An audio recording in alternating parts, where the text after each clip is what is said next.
No livro de Malaquias, no capítulo 3, no versículo 3, diz: e ele se assentará e os purificará e refinará como purificador e refinará de prata. Purificará e refinará os levitas, como o ouro e a prata, e eles se apresentarão perante o Senhor. Esse texto é um versículo pequeno, mas ele resume lições importantíssimas para a nossa vida. Se nós tomarmos a palavra, o verbo assentar, existe uma diferença gramatical entre o verbo sentar e assentar. Sentar significa um intuito temporário. Por exemplo, eu sento nesta cadeira, aqui no meu trabalho, mas vou me levantar após o meu expediente, ou se eu precisar sair para alguma coisa. O verbo assentar significa definitivamente. Por exemplo, se assenta um tijolo na parede. Você não vai tirar só aquele tijolo. Você tira, mas tira a parede toda. Então a primeira lição que nós temos aí é que no que diz respeito ao trato das coisas de Deus em relação a nós, ele não tem pressa.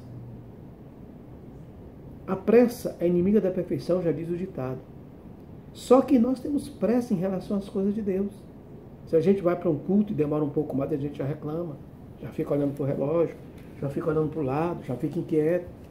Se tiver um pouco mais de liberdade e intimidade com o irmão, já diz, o culto está demorando hoje, né? Nossa, pastores demorando a palavra.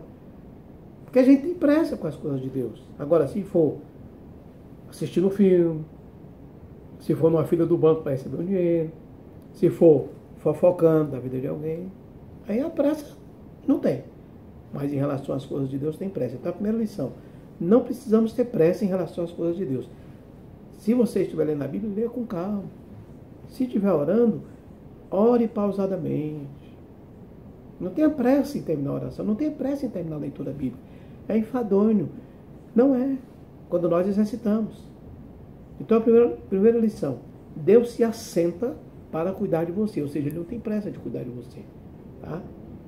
A segunda lição, essa expressão se assentar para purificar e refinar o ouro, certa ocasião eu estava assistindo um documentário no Discovery Channel e falava sobre purificação do ouro. E eu achei interessante o que era apresentado no documentário, porque dizia o seguinte, que para que o purificador do ouro e da prata possa saber quando ela está pronta para ser tirada do fogo, que é chamado a purificação, ela é colocada num depósito chamado cadinho, tá? Coloca no cadinho, e quando o purificador sabe que o cadinho está pronto para sair do forno, é exatamente quando ele vê a imagem dele refletida na prata ou no ouro. Quando ele vê a imagem dele refletida na prata, ela está no ponto de tirar.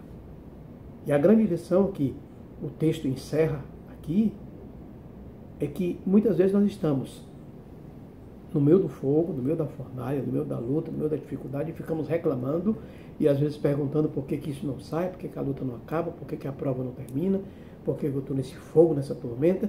E a resposta é porque Deus ainda não viu a imagem dele refletida na tua face e na minha face, no fogo.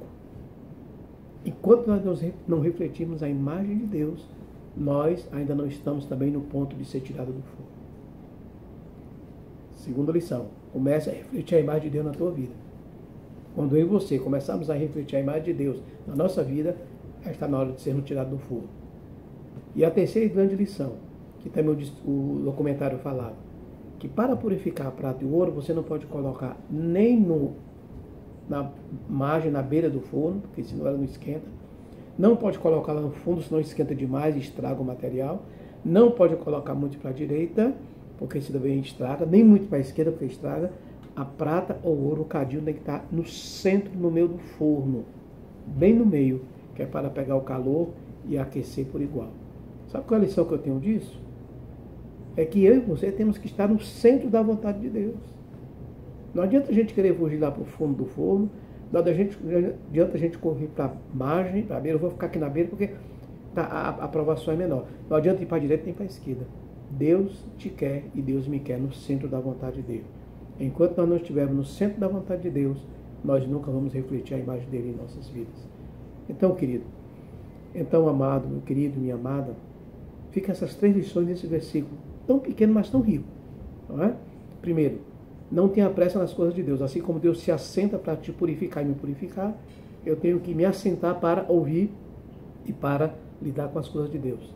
Segundo, você só vai sair da tribulação e do forno quando você começar a refletir a imagem de Deus.